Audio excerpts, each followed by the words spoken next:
السلام علیکم ورحمۃ اللہ وبرکاتہ۔ ہماری گفتگو چل رہی ہے سورہ الاعراف کی آیت نمبر 72 سے متعلق۔ اللہ تبارک و تعالی نے ارشاد فرمایا: اعوذ باللہ من الشیطان الرجیم، بسم اللہ الرحمن الرحیم۔ فأنجيناه والذين معه برحمة منا وقطعنا دابر الذين كذبوا بآياتنا وما كانوا مؤمنين۔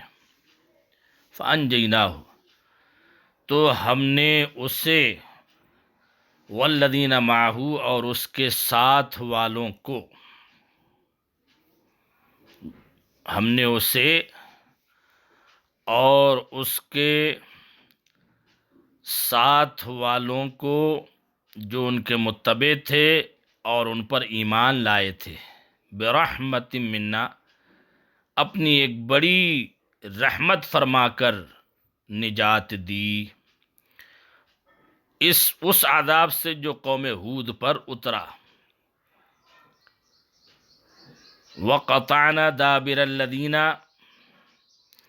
اور جو ہماری آیتیں جھٹلاتے تھے، کذبوا بآیاتنا، اور جو ہماری آیتیں جھٹلاتے تھے اور حضرت ہود علیہ السلام کی تکذیب کرتے، کذبوا بآیاتنا، ان کی جڑ کاٹ دی، وقطعنا، ان کی ہم نے جڑ کاٹ دی۔ اب یہ تھوڑی تفسیر ہے، اسے آپ سماعت کریں۔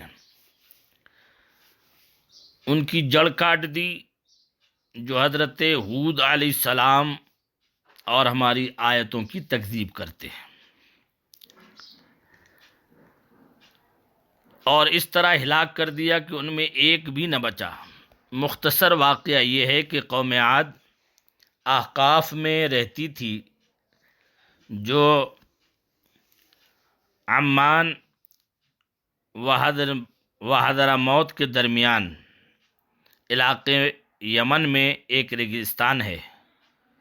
انہوں نے زمین کو فسق سے بھر دیا تھا اور دنیا کی قوموں کو اپنی جفاکاریوں سے اپنے زور قوت کے زوم میں پامال کر ڈالا تھا۔ یہ لوگ بت پرست تھے۔ ان کے ایک بت کا نام صدا، ایک کا سمود، ایک کا ہبا یا ہبا تھا۔ اللہ تعالیٰ نے ان میں حضرت ہود علیہ السلام کو مبعوث فرمایا۔ آپ نے انہیں توحید کا حکم دیا، شرک و بت پرستی اور ظلم و جفاکاری کی ممانعت کی۔ اس پر وہ لوگ منکر ہوئے، آپ کی تکذیب کرنے لگے اور کہنے لگے: ہم سے زیادہ زور آور کون ہے؟ چند آدمی ان میں سے حضرت ہود علیہ السلام پر ایمان لائے، وہ تھوڑے تھے اور اپنا ایمان چھپائے رہتے تھے۔ ان مومنین میں سے ایک شخص کا نام مرثد ابن سعد بن عزیر تھا، وہ اپنا ایمان مخفی رکھتے۔ جب قوم نے سرکشی کی اور اپنے نبی حضرت ہود علیہ السلام کی تکذیب کی اور زمین میں فساد کیا اور ستم گاریوں میں زیادتی کی اور بڑی مضبوط عمارتیں بنائیں، معلوم ہوتا تھا کہ انہیں گمان ہے کہ وہ دنیا میں ہمیشہ ہی رہیں گے۔ جب ان کی نوبت یہاں تک پہنچی تو اللہ تعالیٰ نے بارش روک دی۔ 3 سال بارش نہ ہوئی۔ اب وہ بہت مصیبت میں مبتلا ہوئے، اور اس زمانے میں دستور یہ تھا کہ جب کوئی بلا یا مصیبت نازل ہوتی تھی تو لوگ بیت الحرام میں حاضر ہو کر اللہ سے اس کی دفع کی دعا کرتے تھے۔ اسی لیے ان لوگوں نے ایک وفد بیت اللہ کو روانہ کیا، اور اس وفد میں قیل بن غزا اور نعیم بن حزال اور مرثد بن سعد تھے۔ یہ وہی صاحب ہیں جو حضرت ہود علیہ السلام پر ایمان لائے تھے اور اپنا ایمان مخفی رکھتے تھے۔ اس زمانے میں مکہ مکرمہ میں عمالیق کی سکونت تھی، اور ان لوگوں کا سردار معاویہ بن بکر تھا۔ اس شخص کا ننیحال قوم عاد میں تھا، اسی علاقے سے یہ وفد مکہ مکرمہ کے حوالی میں معاویہ بن بکر کے یہاں مقیم ہوا۔ اس نے ان لوگوں کا بہت اکرام کیا، نہایت خاطر و مدارت کی۔ یہ لوگ وہاں شراب پیتے اور باندیوں کا ناچ دیکھتے تھے۔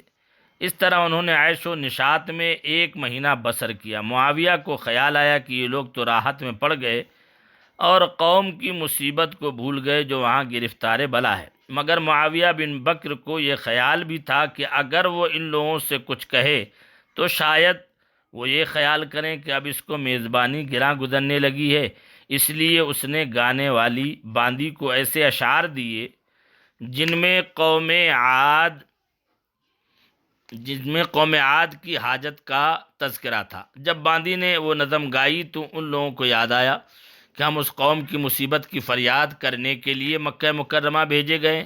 اب انہیں خیال ہوا کہ حرم شریف میں داخل ہو کر قوم کے لیے پانی برسنے کی دعا کریں۔ اس وقت مرثد ابن سعد نے کہا کہ اللہ کی قسم تمہاری دعا سے پانی نہ برسے گا، لیکن اگر تم اپنے نبی کی اطاعت کرو، اللہ تعالیٰ سے توبہ کرو تو بارش ہوگی۔ اور اس وقت مرثد نے اپنے اسلام کا اظہار کر دیا۔ ان لوگوں نے مرثد کو چھوڑ دیا اور خود مکہ مکرمہ جا کر دعا کی۔ اللہ تعالیٰ نے 3 ابر بھیجے، ایک سفید، ایک سرخ، ایک سیاہ، اور آسمان سے ندا ہوئی کہ اے قیل، اپنے اور اپنی قوم کے لیے ان میں سے ایک ابر اختیار کر۔ اس نے ابر سیاہ کو اختیار کیا، بہی خیال کہ اس سے بہت پانی برسے گا۔ چنانچہ وہ ابر قوم عاد کی طرف بڑھا اور وہ لوگ اس کو دیکھ کر بہت خوش ہوئے، مگر اس میں سے ایک ہوا چلی، وہ اس شدت کی تھی کہ اونٹوں اور آدمیوں کو اڑا اڑا کر کہیں سے کہیں لے جاتی تھی۔ یہ دیکھ کر وہ لوگ گھروں میں داخل ہوئے اور اپنے دروازے بند کر لیے، مگر ہوا کی تیزی سے بچ نہ سکے۔ اس نے دروازے بھی اکھیڑ دیے اور ان لوگوں کو ہلاک بھی کر دیا، اور قدرت الہی سے سیاہ پرندے نمودار ہوئے جنہوں نے ان کی لاشوں کو اٹھا کر سمندر میں پھینک دیا۔ حضرت ہود مومنین کو لے کر قوم سے جدا ہو گئے تھے، اس لیے وہ سلامت رہے۔ قوم کے ہلاک ہونے کے بعد ایمانداروں کو ساتھ لے کر مکہ مکرمہ تشریف لائے اور آخر عمر شریف تک وہیں اللہ تعالیٰ کی عبادت کرتے رہے۔ وما کانوا مؤمنین، اور وہ ایمان والے نہ تھے جن کا بھی آپ نے تذکرہ سنا۔ اللہ تعالیٰ ہمیں اور آپ کو اپنے پیارے حبیب صلی اللہ علیہ وسلم کے صدقے میں ہم سب کی حفاظت فرمائے۔ السلام علیکم ورحمۃ اللہ وبرکاتہ۔